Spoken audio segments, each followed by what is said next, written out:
Let me begin first with you, Mr. Sampath. Is the claim made by Rajnath Singh that Mr. Gandhi advised Vinayak Savarkar to file a mercy petition borne out by fact? Simple question.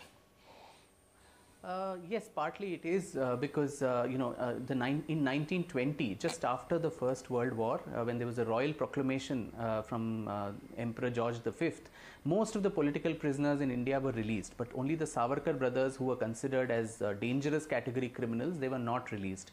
And that's when Savarkar's younger brother, Narayan Rao, goes to Gandhiji in 1920 and requests him to intervene on his elder brother's behalf. And Gandhiji, in a letter on 25th of January 1920, writes to him saying, ask your elder brothers, both of them, to file petitions in front of the British, and I will also put in a word and try to do what I can to help. And 6 months later, actually in May, on 26th of May 1920, in Young India, Gandhiji writes an article titled Savarkar Brothers, building a case for their release from jail, claiming that they were brave young men who were patriotic, who were misguided, but now they would like to join the Congress stream of constitutional reforms after the Montagu-Chelmsford reforms came into place. So, of course, prior to that, Savarkar had filed several petitions, right from 1911 onwards, but the 1920 petition was something that, on Gandhiji's advice to Savarkar's younger brother, this petition was filed, and Gandhi himself filed a petition on their behalf and wrote an article to make up a case for them. So I really don't understand what this unnecessary, hullabaloo is all about. Well, I mean, it's quite clear that it's about politics. But let me bring in Mr. J. Nandakumar also. Mr. Sampath, the criticism that Mr. Rajnath Singh is now being subjected to, that his claims are baseless. Do you believe that this criticism has been debunked by the works that are being cited, the proof that people like you are putting out there?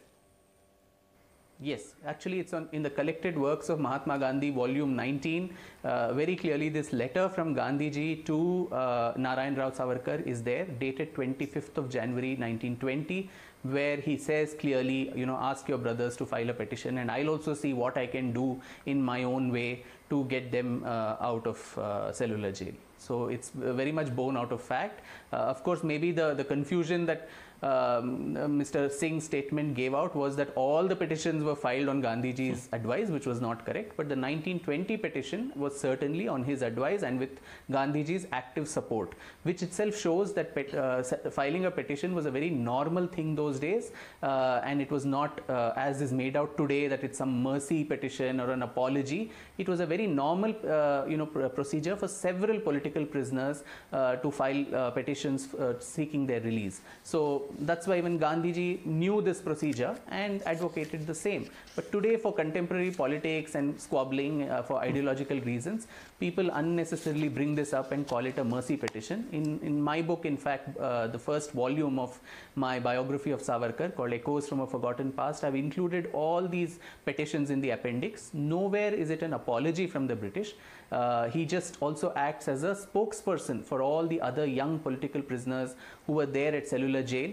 In fact, in his 1917 petition, he says that if my name constitutes an obstacle to the release of the other prisoners, then please delete my name and release the others, and that would give me as much joy as my own release would do. So that makes it very clear that he was seeking a general amnesty, not just for himself, but for all the other young political prisoners, almost 100 of them, who were lodged in cellular jail.